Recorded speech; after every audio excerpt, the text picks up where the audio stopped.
Modicum et iam non videbitis me, et interum modicum et videbitis me, quia vado ad patrem. Ainda um pouco de tempo e já não me vereis, e depois mais um pouco de tempo e me tornareis a ver, porque vou para junto do Pai. Podeis vos sentar. Reverendíssimo Padre João Batista, reverendas irmãs, amados irmãos em nosso Senhor Jesus Cristo e, de modo especial, no dia de hoje, as mães, ainda comemorando a alegria da Páscoa de nosso Senhor ressuscitado, a liturgia repete várias e várias vezes pela boca do Padre o Aleluia. Estamos num tempo de alegria e felicidade. Também, no dia de hoje, celebramos com gratidão a escolha do Papa Leão XIV, novo sucessor de São Pedro, sinal visível da presença de Cristo, que permanece conosco na igreja. Entretanto, nesse terceiro domingo, depois da Páscoa, em meio a toda essa alegria, uma notícia deixa os apóstolos com medo e tristes. Modicum et iam non videbitis me. Ainda um pouco de tempo e já não me vereis. Essa passagem que pode ser vista como um anúncio de que nosso Senhor vai subir aos céus.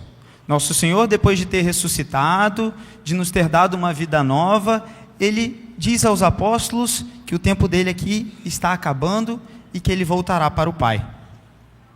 E poderíamos nos questionar por que os apóstolos ficariam tristes se nosso Senhor ressuscitou e Ele, depois de cumprir sua missão, vai voltar para o céu?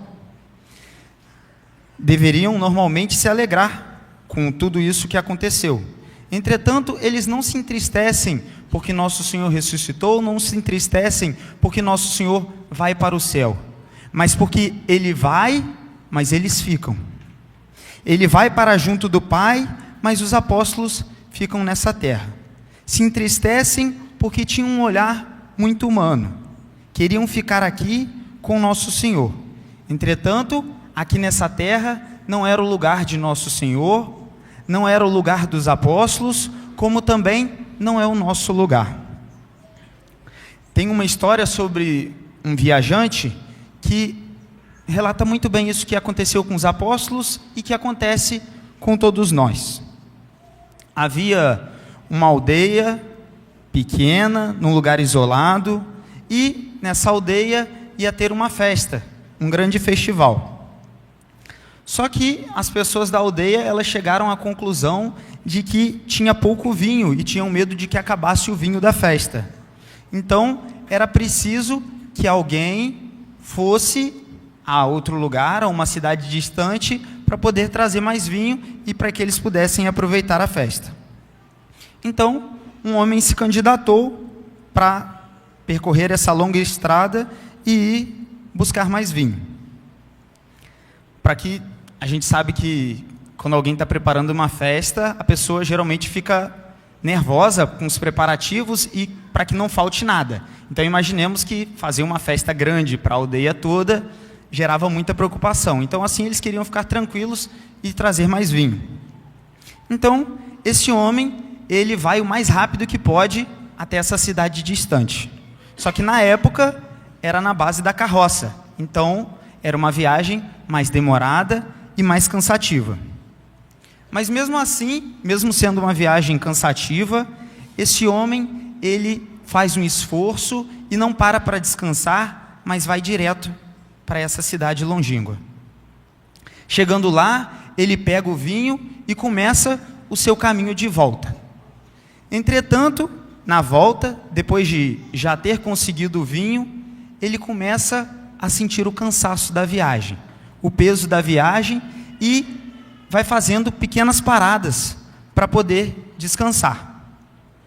Mas, ao parar em um determinado lugar, ele começa a escutar um barulho ali perto. Então, ele vai para ver o que estava acontecendo. Perto daquele lugar, havia uma outra aldeia que também estava em festa. E de lá saía muita luz, muito brilho, e as pessoas tinham muita alegria. Então, curioso, o viajante vai com a sua carroça, desce da sua carroça e se aproxima. E logo que chega naquele pequeno lugarejo, os habitantes dali o acolhem, lhe dão um pouco de vinho, e ele começa a aproveitar a festa com eles. E sempre, ao receber um novo copo de vinho, ele dizia: só mais esse, pois eu ainda tenho que ir para a festa dos meus amigos na minha aldeia. Podemos imaginar que esse só mais esse se repetiu algumas vezes e que esse homem, devido ao vinho, logo se esqueceu do caminho que ele tinha de trilhar. Logo se esqueceu da sua missão, que ele tinha chegado até aquele lugar porque ele estava buscando vinho para outra festa. No outro dia, pela manhã, aquele homem acorda e já não lembra onde estava a sua carroça e não consegue chegar à festa a tempo. Nós somos assim. Alguém poderia me questionar: nossa, diácono, mas eu nem bebo, como que eu sou assim? Mas a história, ela não se refere à bebida. É sobre tirar os olhos do principal, sobre perder-se no passageiro. Esse mundo passa, as coisas desse mundo passam, nossa vida aqui é como a palavra que Jesus usa no Evangelho: modicum, um pouco de tempo. E nós nos distraímos com pequenas coisas, com coisas fúteis que vão acabar, enquanto a eternidade, como o próprio nome já diz, é tempo sem fim, dura para sempre.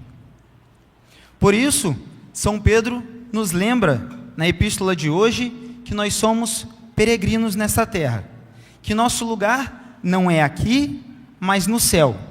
E como habitantes do céu, nós devemos viver de modo distinto.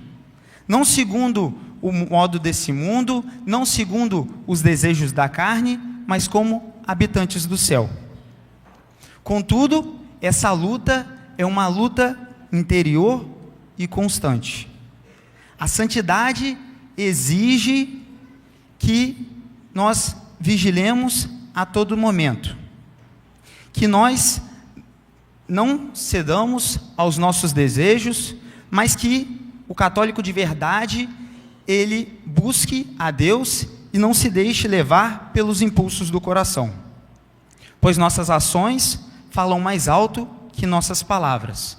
Nossas atitudes é que dizem quem realmente nós somos, seja no trabalho, em casa, nas conversas, nas redes sociais. Não adianta de nada se dizer católico e viver de outro modo. Por isso, no trabalho, nós devemos nos esforçar, ser honestos, trabalhar sem reclamação. Em casa, devemos ser sinal vivo do Evangelho de Nosso Senhor, renunciando ao egoísmo, se entregando, abrindo mão do meu tempo, das minhas coisas, pelo próximo. Nas conversas do dia a dia, devemos lembrar que a nossa língua, ela é instrumento de vida ou de morte, como nos lembra São Tiago, evitando a murmuração, a fofoca, a crítica. O mundo, ele nos convida a essas coisas. O mundo nos convida ao conforto, a escolher a felicidade que não é verdadeira, a felicidade passageira, a fugir do sofrimento. Mas Nosso Senhor nos lembra e nos dá no Evangelho o exemplo das mães, que a dor é passageira, mas que a alegria é duradoura. A mulher, antes de dar à luz, ela tem medo, se sente aflita, tem muitas dúvidas, muitos desafios, uma vida aparentemente cheia de dificuldades, de trabalhos. De fato é uma vida com dificuldades e trabalhos, mas olhando de um modo talvez meramente humano, pareceria que não valeria a pena. Mas quando a criança nasce, a mãe já não se lembra daquela aflição, pois sua alegria pelo seu filho que nasceu, pela criança que está em seus braços, é maior do que a dor pela qual ela teve de passar. Assim também, nós agora sentimos tristeza, temos dúvidas e dificuldades. Sim, amados irmãos, é difícil não ceder ao brilho da festa como aquele viajante.